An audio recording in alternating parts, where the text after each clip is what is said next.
Olá pessoal, tudo bem? Boa noite a todas, todos e todes, a você que nos prestigia, que está sempre aqui com a gente, nas nossas lives. E hoje, domingo, dia de culto, gente. Dia de nos apresentar ao Senhor com o coração tomado de gratidão. E você é meu convidado a permanecer aqui conosco até o último amém. Nós teremos neste culto um momento para reflexão, para oração. Nós vamos louvar a Deus juntos. Quer dizer, todos os elementos encontrados em um culto, digo, aqueles essenciais, não é verdade? Todos eles você encontrará neste culto. O que nós não temos aqui é um palanque. Aliás, palanque é para desfile de político, né? Jamais transformaria o púlpito da minha igreja num palanque. Mas nós não temos aqui um púlpito, né? A mobília do púlpito. Nós não temos aqui um coral, nós não temos aqui os departamentos que geralmente encontramos nas igrejas. É tudo minimalista. O que nós temos aqui é uma voz, é alguém desejoso de compartilhar com seus irmãos aquilo que tem recebido do Senhor. E como todo culto que se preze, a gente começa orando. Então, vamos orar? Vamos agradecer a Deus pelo privilégio de estarmos aqui juntos? Paizinho, nós te damos graças, o Senhor é bom. Temos visto a tua bondade nos acompanhando, como diz o Salmo 23. Bondade e misericórdia me seguirão. E é isso que temos sentido a cada dia. Por isso te agradecemos, ainda que eventualmente atravessemos momentos de tribulação, momentos difíceis, de adversidades. O Senhor não nos prometeu que estaríamos blindados, mas o Senhor prometeu que não nos abandonaria, que permaneceria conosco até o último suspiro. E é isso que mantém acesa em nós a fé.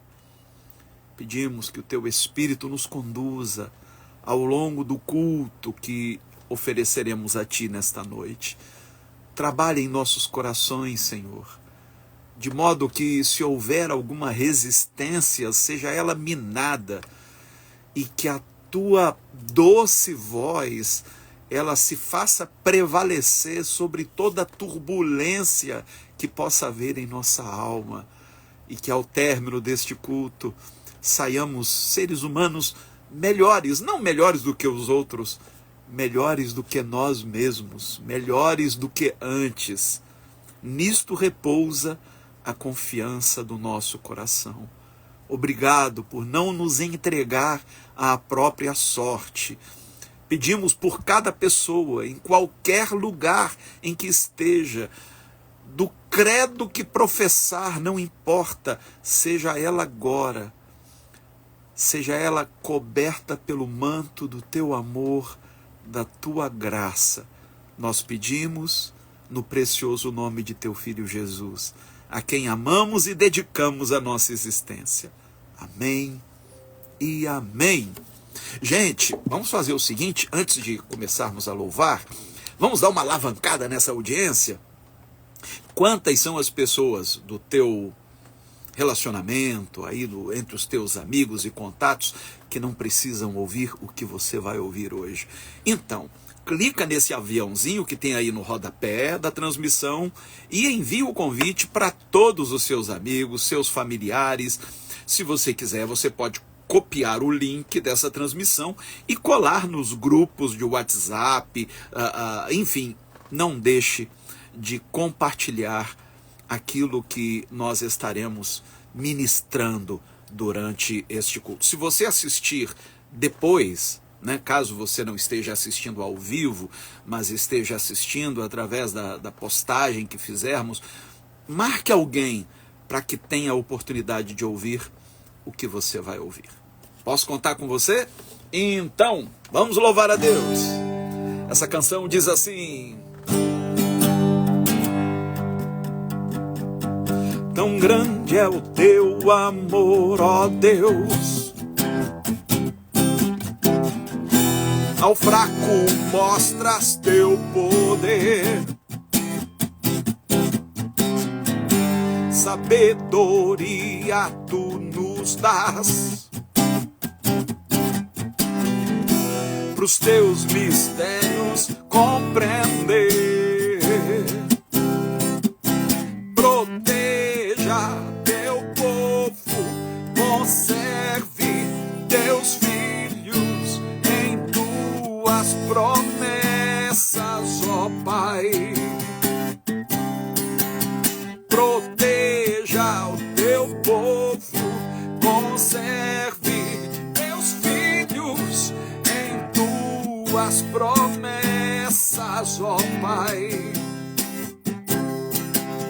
Tua graça nos basta, tua graça nos basta, tua graça nos basta, Senhor.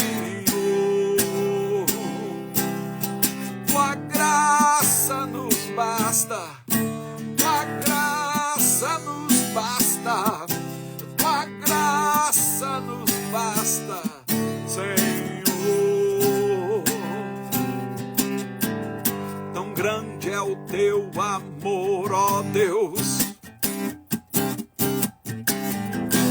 ao fraco mostras teu poder.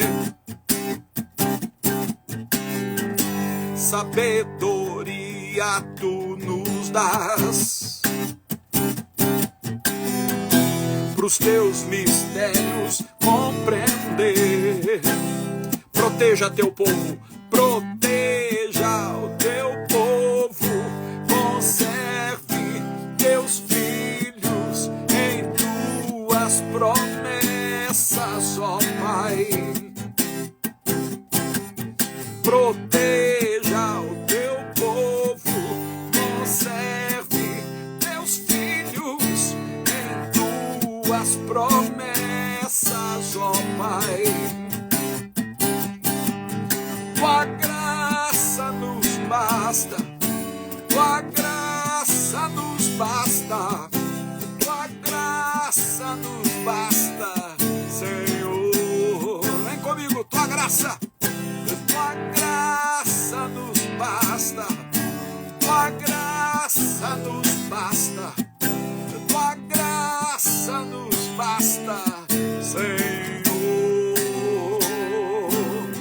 Proteja o teu povo, conserve teus filhos em tuas promessas, ó Pai.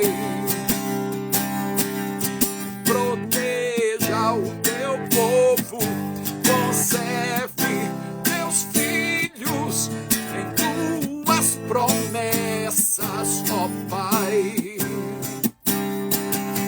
Tua graça nos basta, tua graça nos basta, tua graça nos basta, Senhor.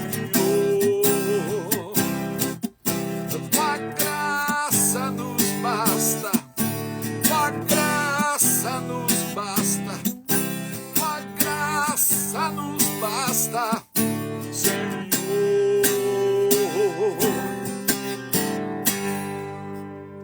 Apesar de eu não poder ouvir tua voz, eu tenho certeza que o Senhor a ouve.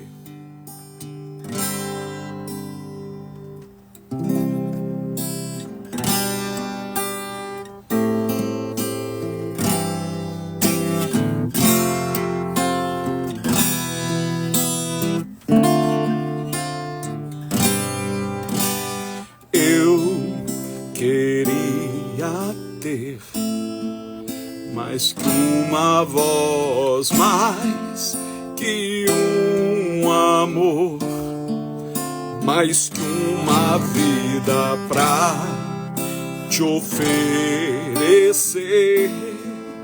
pois tu és muito mais que eu possa ter. Em ser. Tu és o autor, aquele que pintou com perfeição a vida. Tu és o Senhor, aquele que me amou e és de meu Deus, meu Senhor. Minha vida é para o teu louvor, meu Deus, meu Senhor.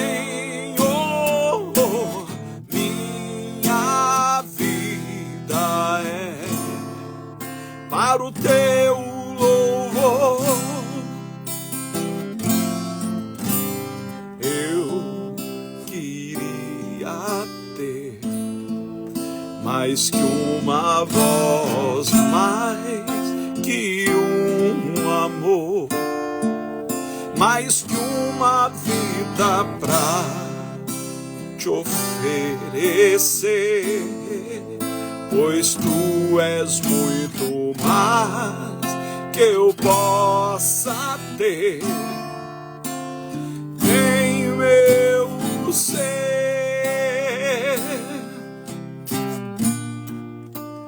Tu és o autor, aquele que pintou com perfeição a vida. Tu és o Senhor, aquele que me amou e és meu Deus, meu Senhor. Minha vida é para o teu louvor, meu Deus, meu Senhor. Minha vida é para o teu louvor, para o teu louvor.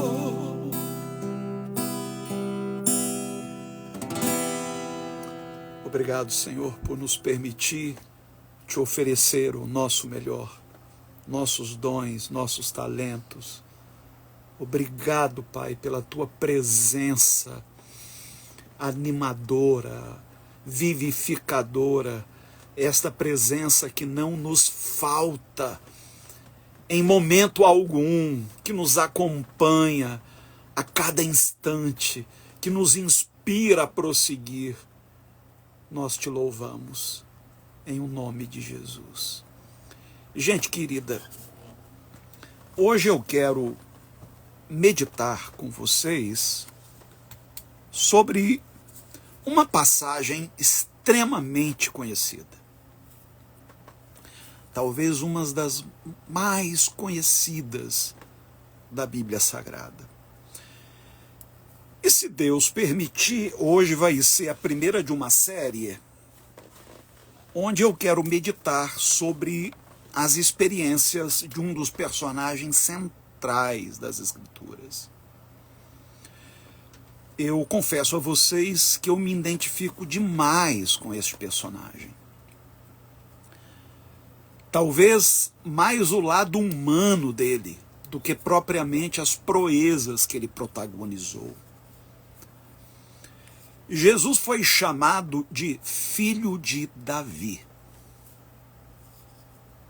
Por que será filho de Davi?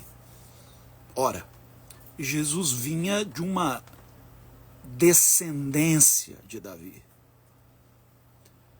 Jesus cumpriu a promessa que Deus havia feito a Davi, que lhe daria um descendente que ocuparia o seu trono para sempre. E o trono de Davi não é propriamente o trono de Israel, o trono em Jerusalém. É muito mais do que isso. Representa o trono do próprio Deus. É claro que hoje nós não vamos entrar nesse mérito. Aliás, eu quero lhe convidar, porque amanhã eu vou estar ministrando o segundo aulão do livro de Apocalipse. Amanhã, às 21 horas, completamente gratuito, e você é o meu convidado. Aos poucos você vai entender o que significa esse trono de Davi. Mas hoje nós vamos nos debruçar sobre um episódio que foi crucial na vida deste rei. E se você tem uma Bíblia, eu quero lhe convidar a abri-la no primeiro livro de Samuel, no capítulo de número 17. 1 Samuel, capítulo 17, a partir do verso 32. Nós temos algumas lições preciosas a aprender com esse episódio. Por isso, ainda que você esteja familiarizado com ele, ainda que você conheça bem esta passagem, eu quero lhe desafiar a permanecer aqui conosco, porque nós vamos buscar extrair dela alguns nutrientes espirituais que geralmente passam despercebidos. Veja o que diz o texto. Meu amor, você consegue um pouco d'água para mim? Sem gelo nenhum. Tá sem gelo? Vocês não reparem que é a garrafinha da minha esposa, tá?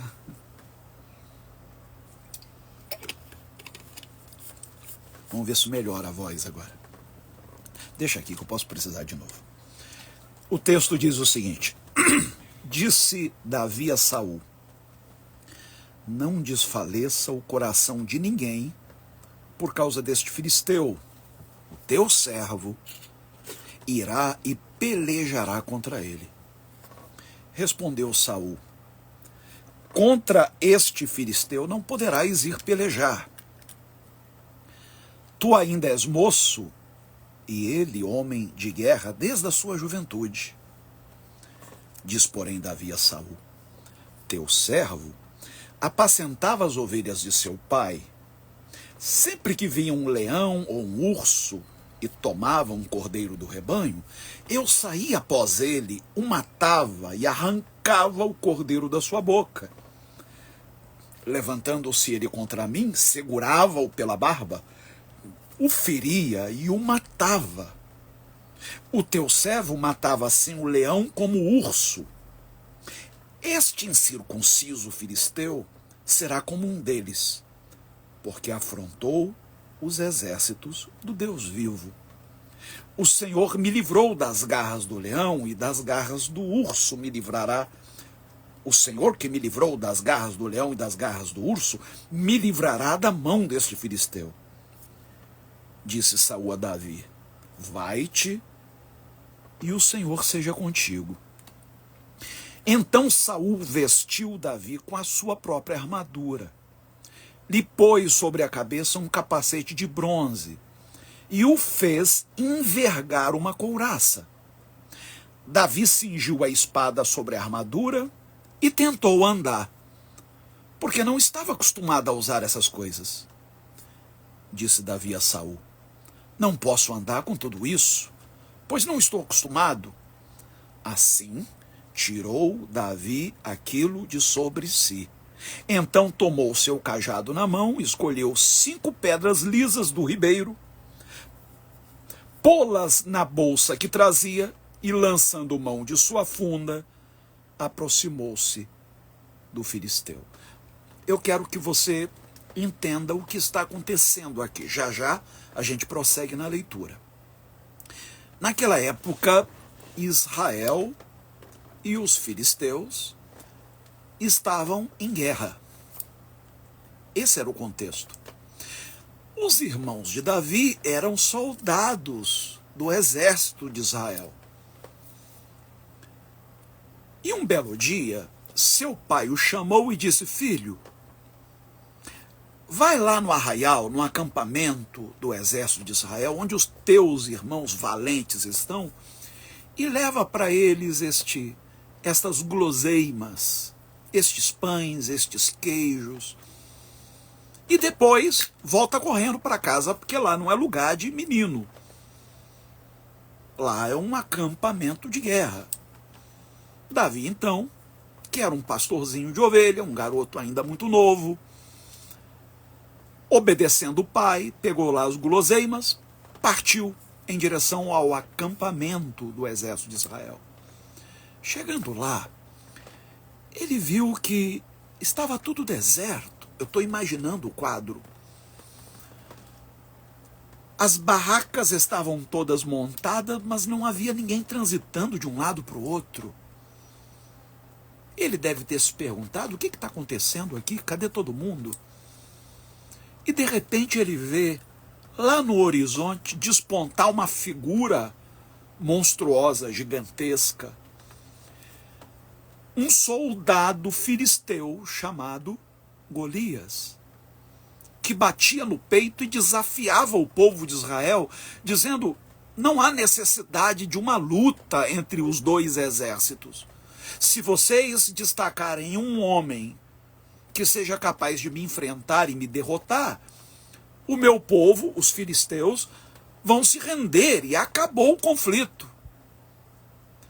Só que ninguém aceitou aquele desafio. Todos tremeram na base. E eu imagino, de repente, alguém puxando Davi pelo braço para dentro de uma daquelas barracas e dizendo: o que você está fazendo aqui, menino?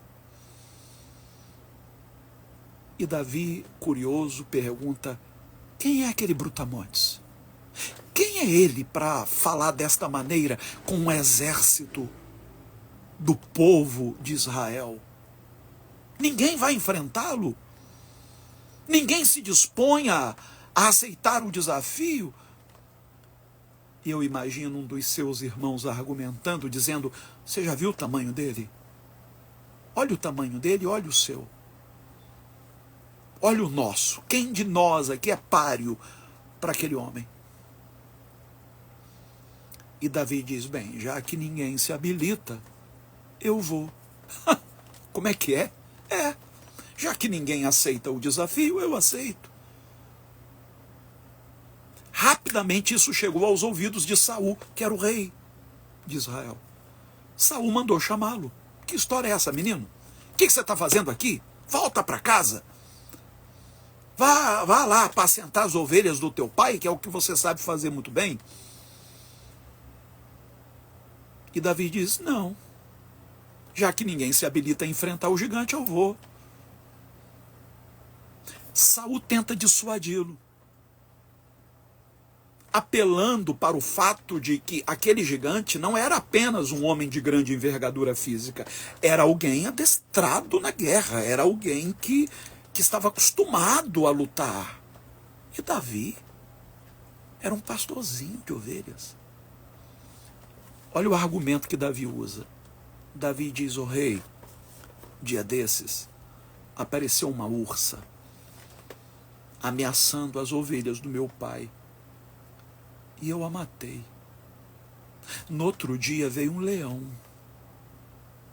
e eu me agarrei na juba dele, eu arranquei o cordeirinho da boca dele, eu o matei.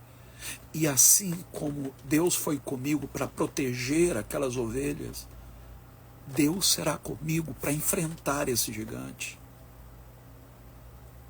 Quando Saul percebeu que não dava para argumentar com Davi, que ele era teimoso, era uma das características de Davi, Saul diz: ok, tudo bem, você quer ir, garoto? Você vai. Mas vamos pelo menos ser responsáveis. Veste aqui a minha armadura. Não vá de peito aberto, não. Agora imagine, a Bíblia vai dizer que Saul era um homem, não era um gigante, mas era um homem de estatura alta, tanto que se destacava no meio do seu próprio povo. Ora, a armadura de Saul não cabia em Davi. Você já vestiu uma roupa de um número maior do que o seu? Você deve lembrar quando criança, quando você vestia uma roupa do seu pai, da sua mãe, brincando, para se olhar no espelho e ficava aquela coisa desengonçada. Agora imagine uma armadura, porque a armadura tem peso. Davi até tentou, colocou a couraça, colocou o capacete deve ter passado direto, deve ter coberto os olhos, ensaiou uns passos, chegou a embanhar a espada de Saul. Quando ele deu os primeiros passos, ele caiu. Ele então se levanta, remove aquele peso de cima de si e diz para Saul: "Oh, rei, obrigado, eu sei que o senhor estava preocupado comigo, eu reconheço, mas essa geringonça aí não é para mim, não cabe em mim." Eu quero que você agora redobre a sua atenção, porque eu não estou apenas te contando uma história. Há pontos aqui que precisam ser considerados. O apóstolo São Paulo vai dizer em 2 Coríntios capítulo 10, verso 4, que as nossas armas não são carnais, mas são espirituais e poderosas em Deus. Saul representa o mundo, o sistema deste mundo, que coloca à nossa disposição um arsenal. Não é só uma armadura, é um verdadeiro arsenal. Quando você ouve de alguém, às vezes de alguém hierarquicamente superior dentro de uma empresa, dentro de uma repartição pública, quando você ouve desta pessoa: olha, se você quiser ser promovido, se você quiser se dar bem nisso, você vai ter que fazer desta maneira. Você vai ter que mentir. Você vai ter que aceitar um dinheirinho por fora. Você vai dançar conforme a música. Se você quiser prevalecer dentro deste campo, você tem que saber jogar. Quais são as armas? Ontem eu terminei de assistir com a minha esposa uma série chamada The 8 Show. The 8 Show, né? O Show 8. É uma série que está no Netflix. E pelo jeito está começando a fazer muito sucesso, porque é uma série das melhores que nós assistimos nos últimos tempos. E são 8 pessoas que, sem perceberem, são colocadas dentro de um jogo. E elas têm que recorrer às armas de que dispõem. É uma espécie de Big Brother, mas bem mais sofisticado, né? Com regras, e eles vão descobrindo essas regras aos poucos. Até que eles descobrem, cada um deles de per si, que eles estão jogando pelo tempo, eles precisam de mais tempo. Quanto mais tempo eles tiverem, maior o prêmio que eles recebem. E eles fazem de tudo para que esse tempo se renove. E de repente eles têm apenas 24 horas pela frente, mas quando eles conseguem marcar algum ponto, aquelas 24 horas tem acréscimos de mais 10 horas, mais 5 horas, e daqui a pouco eles estão com 100 e poucas horas pela frente, e eles fazem de tudo para ganhar mais tempo. Queridos, nós estamos no meio de um campo de batalha. Este mundo não é um playground. Adoraria que fosse, mas não é um playground. Nós estamos no meio de um campo de batalha. Nós somos desafiados o tempo inteiro. Seja num ambiente de trabalho, seja num ambiente religioso, seja no seio da família. A questão é: de que armas você dispõe? Que armas você se dispõe a usar? As armas deste mundo? As armas oferecidas pelo sistema? Ou será que nós dispomos de armas espirituais diferentes dessas? Será que a gente precisa mentir?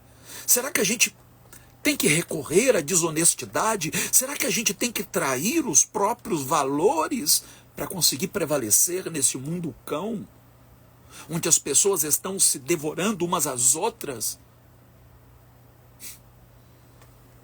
Quando Davi remove aquela armadura, eu imagino a sensação de leveza, né? De liberdade. Davi vai à beira de um riacho, cata 5 pedrinhas lisas, e coloca na sua bolsa. Há um outro dado aqui, antes de avançarmos na reflexão, que é muito interessante. Lembra quando Saul tentou dissuadi-lo, dizendo que ele não tinha as qualidades para enfrentar aquele gigante? E ele então relata os 2 desafios que ele enfrentou anteriormente com uma ursa e um leão que tentaram devorar as ovelhas do seu pai. Lembra disso? Então, entenda. Muito daquilo que nós enfrentamos hoje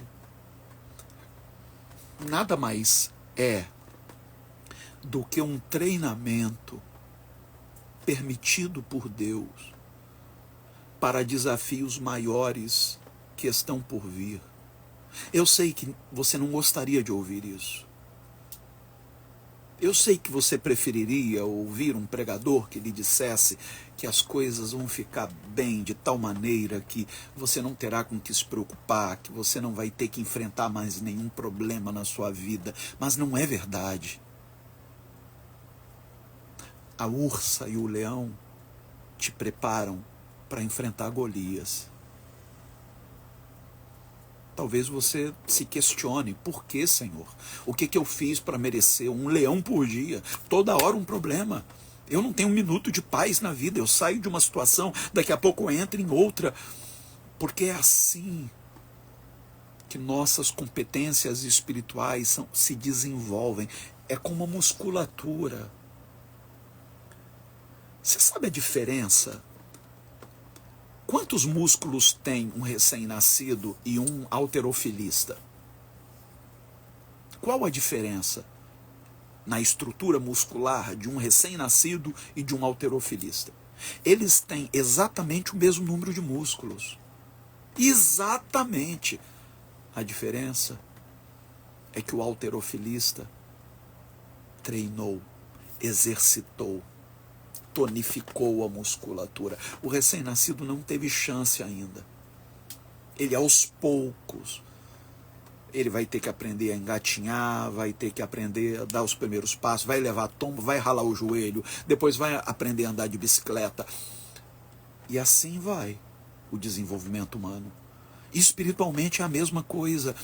A gente vai passando por situações que nos preparam para as próximas etapas, que tendem a ser cada vez mais complexas, mais difíceis, e que vão requerer de nós força, fé, coragem, ousadia. Voltando para o texto, eu estou lendo 1 Samuel, para quem entrou agora, capítulo 17.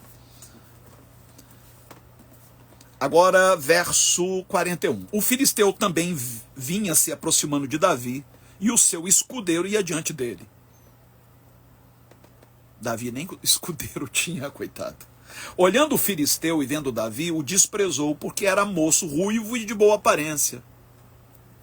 Era um garoto, um menino, que não inspirava qualquer ameaça. Disse a Davi: sou eu algum cão para tu vires a mim com paus? E o filisteu, pelos seus deuses, amaldiçoou a Davi. Disse a Davi: vem a mim e darei a tua carne às aves do céu e às bestas do campo. Olha o que Davi responde ao filisteu: tu vens contra mim com espada, com lança e com escudo, mas eu venho contra ti em nome do Senhor dos Exércitos, o Deus dos exércitos de Israel, a quem tens afrontado. Davi identifica com que armas Golias vem contra ele. Você já buscou identificar que armas estão sendo usadas contra você?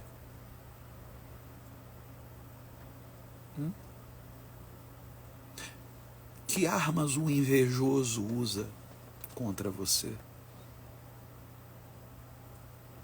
Que armas aquela pessoa que não se alegra na sua felicidade usa para miná-la?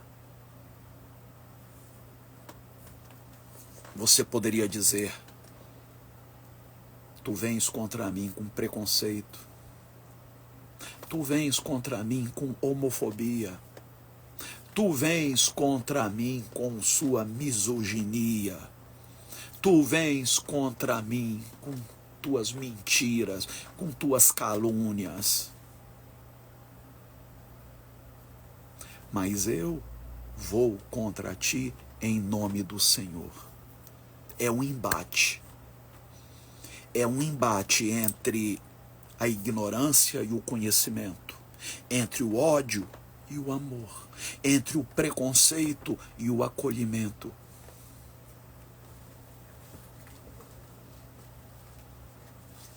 Por mais que a gente evite conflito, por mais que a gente almeje ter paz, mas a colisão é inevitável, gente. É inevitável. A gente não quer treta, mas a treta vem ao nosso encontro. A questão é, com que armas nós vamos enfrentar este mundo de preconceito? Com que armas nós vamos enfrentar as fake news? É com mais fake news? Agora, por exemplo, com o que aconteceu no Congresso essa semana, parece que nós vamos ter aí uma campanha eleitoral tomada de fake news. Este ano vai ser o bicho. Aí eu vejo nas redes sociais grupos que se opunham a isso, dizendo: ah, é? As armas serão estas? Então tá, espere. E vão lançar mão daquilo que eles condenavam? Porque o meu inimigo mente contra mim, eu vou mentir contra ele? São essas as nossas armas? Esta é a armadura que Saul nos oferece e não nos cabe, gente. Não é para nós. Eles vêm contra nós com a mentira, nós vamos com a verdade. Eles vêm com o ódio, nós vamos com o amor. É uma batalha espiritual. Esta luta entre Davi e Golias é paradigmática. O apóstolo São Paulo vai dizer em Efésios capítulo 6 que nós não temos que lutar contra a carne nem contra o sangue. Quer dizer, não é algo pessoal, é uma luta no campo das ideias.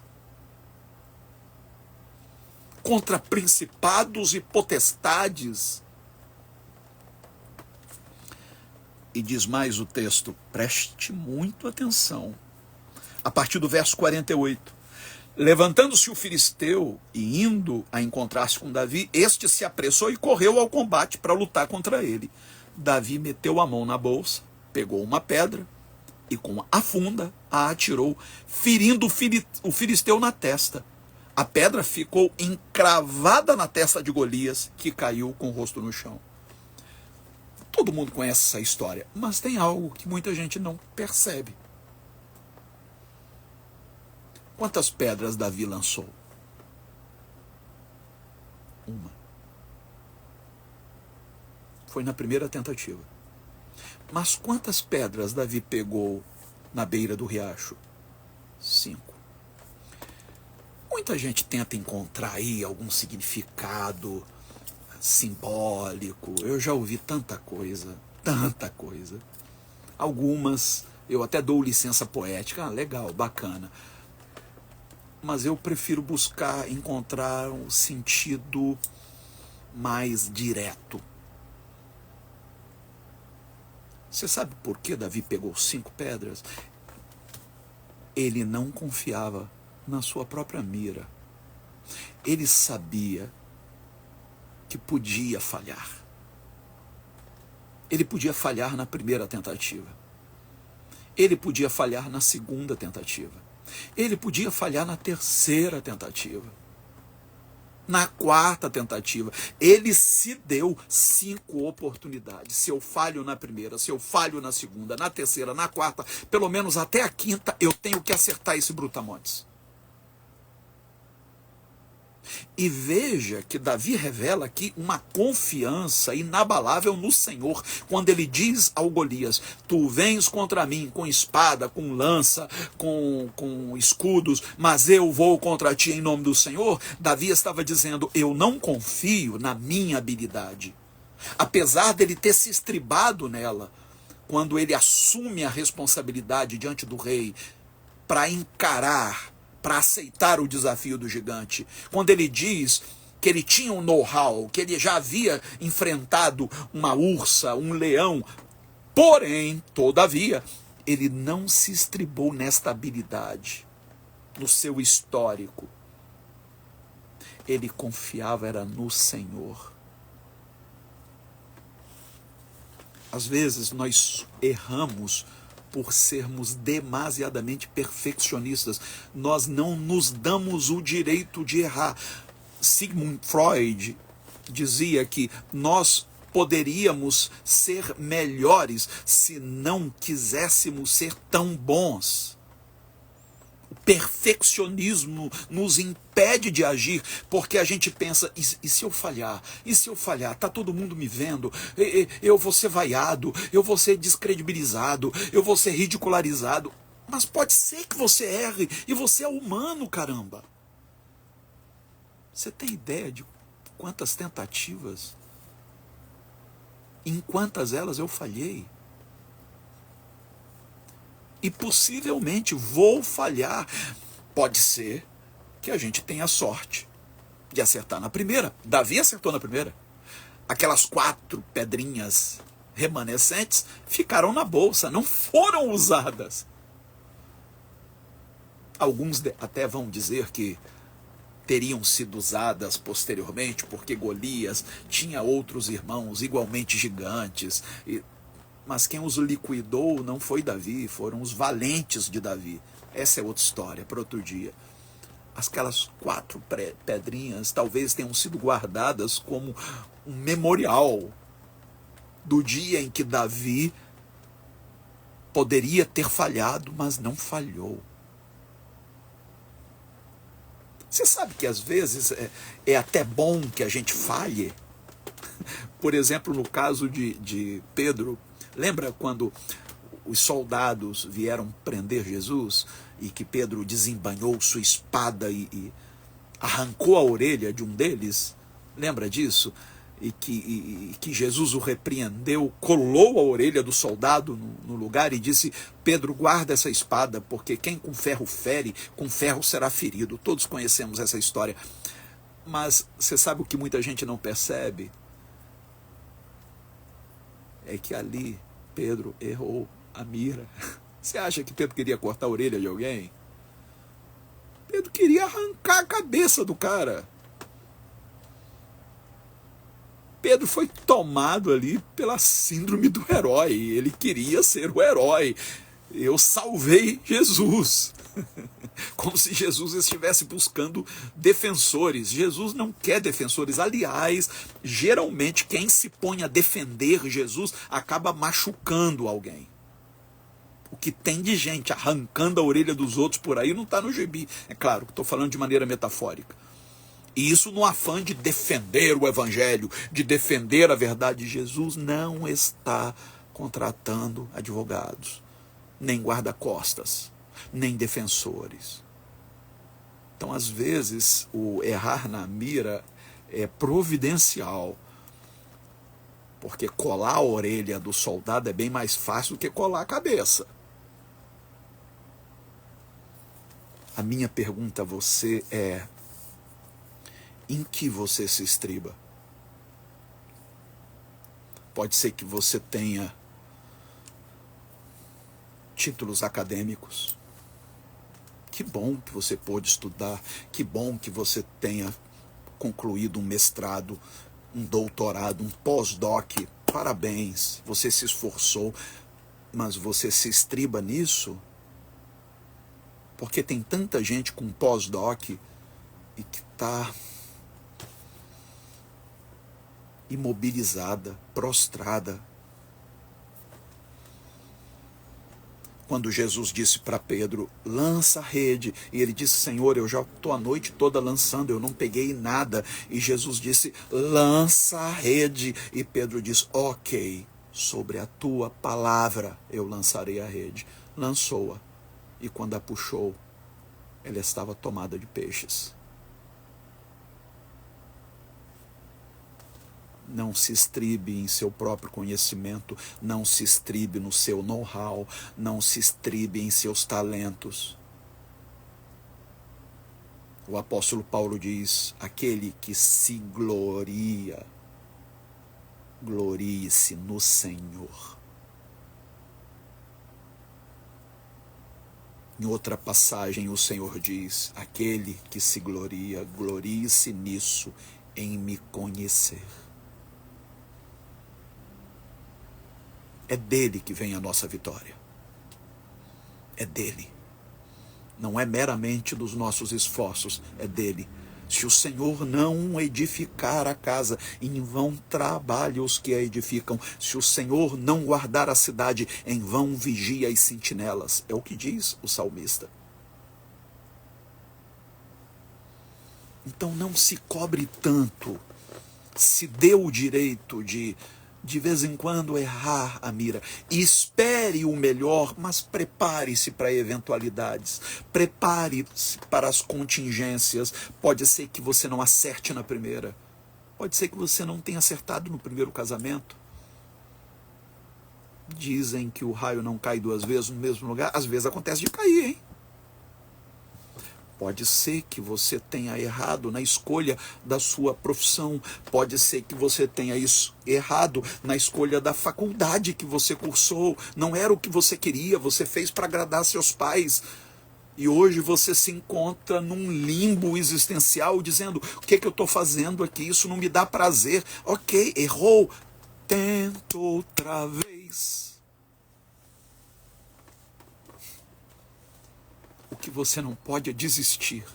Não dê a Golias o gostinho de te ver metendo o saco, a viola no saco e fugindo. Encare Golias. Não importa com que armas ele venha contra você. Deixe ele desdenhar à vontade.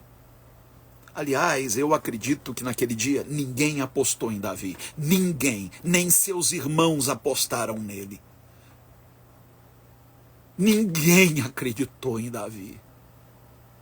Você sabe que às vezes Deus permite situações como esta para surpreender o mundo?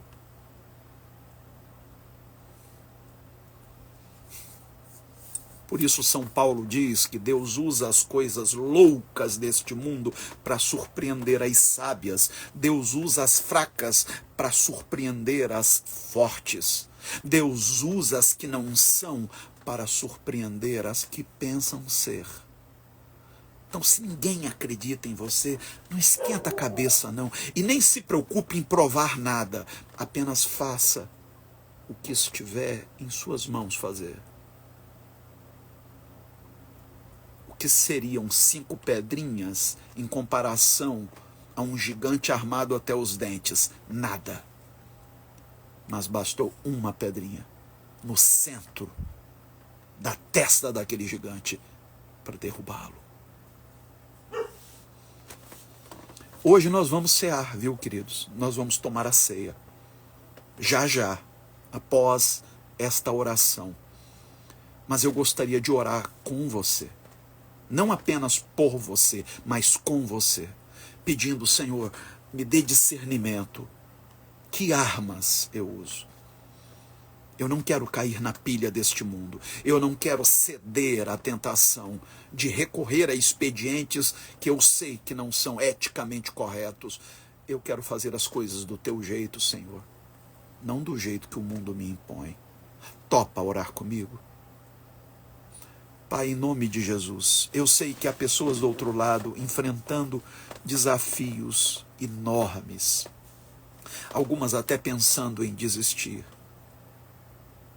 Tu conheces o coração de cada um. Tu sabes quais os nossos limites, onde somos mais vulneráveis, qual o nosso calcanhar de Aquiles. Mas eu peço que o Teu Espírito venha agora, remover as vendas dos nossos olhos, nos fazer vislumbrar, ter um vislumbre daquilo que Tu tens preparado para a nossa vida. Davi nunca podia supor que aquele dia era crucial, que dali para frente sua vida nunca mais seria a mesma. Que aquela situação seria o trampolim que o colocaria anos depois no trono de Israel. Dá-nos discernimento, Senhor, para entender que cada situação que se nos apresenta é uma oportunidade para vermos a Tua glória. Que o nosso coração se encha de coragem, de determinação, de resiliência, porque pode ser que em algum momento falhemos, mas o Senhor não falhará. É nisso que depositamos nossa fé, nossa confiança, em nome de Jesus. Eu gostaria que você providenciasse agora o pão e o vinho. Se você não tiver esses elementos disponíveis, vale improvisar, nem que seja um copo d'água e um pedaço ali de bolacha, de creme cracker. Nós vamos consagrar ao Senhor, para que representem o corpo e o sangue de Jesus. Eu sei que há alguém me assistindo que há anos não participa de uma Santa Ceia. Hoje Deus preparou este lugar. Deus preparou um lugar à mesa para você. Prepare agora. Há um lugar onde a paz se celebrou.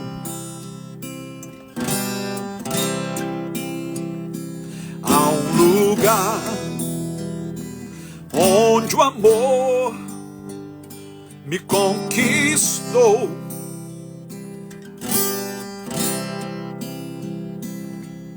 Foi este amor que eu sempre quis, águas que jorram como um chafariz aos pés da Tua cruz. Eu quero me calar, reverente, eu me rendo em Teu sangue carmesim. Teu pecado alveja, não pertenço a mim, só pertenço a Ti, Jesus, Jesus. Em minha vida a Tua graça superabundou.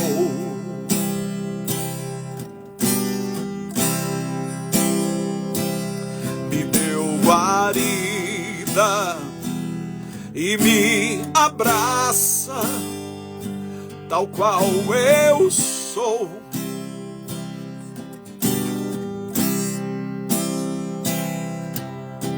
Foi este amor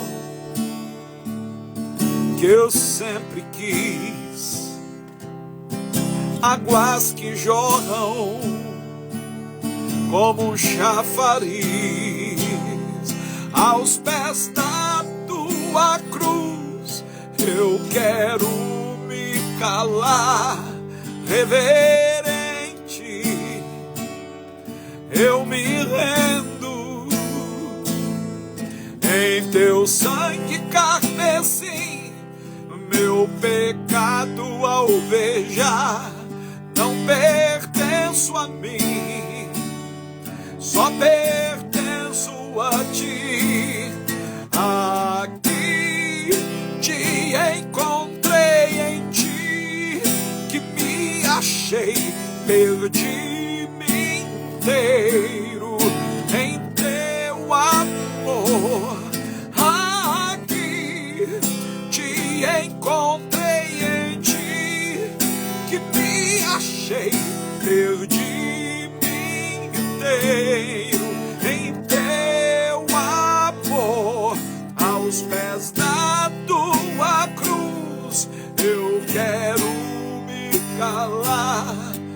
reverente, eu me rendo em teu sangue carmesim. Meu pecado alvejar, não pertenço a mim, não, eu só pertenço a ti, não pertenço mais a mim, só pertenço a ti, Jesus, Jesus, Jesus, Jesus. Pegue agora o seu pão, nós vamos consagrá-lo ao Senhor. Apresente ao Senhor o seu cálice, os elementos. Pai, em nome de Jesus, nós consagramos a Ti o que representa o que há de mais sagrado, o corpo e o sangue do Teu Filho, daquele que veio ao nosso encontro, que nos acolheu do jeito que somos, que não pediu de nós mais do que o razoável, amor. E é isso que te oferecemos em resposta ao amor demonstrado naquela cruz. Aquele que podia nos julgar, preferiu nos amar. Obrigado, Senhor, por esta teimosia divina, por não desistir de quem merecia justamente a tua desistência. Obrigado por nos perdoar, por nos dar o teu Espírito, por iluminar a nossa consciência com a luz do teu amor. Tendo dado graças, partiu e disse: isto é o meu corpo, entregue por vós. Fazei isto em memória de mim, diz o Senhor. Tomai e comei, isto é o meu corpo entregue por vós. Levai-o à boca e comamos juntos.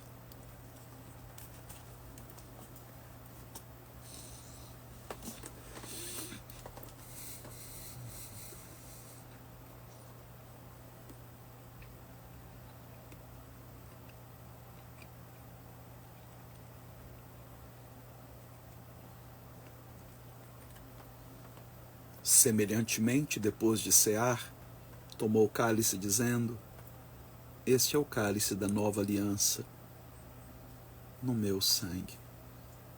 Bebamos todos.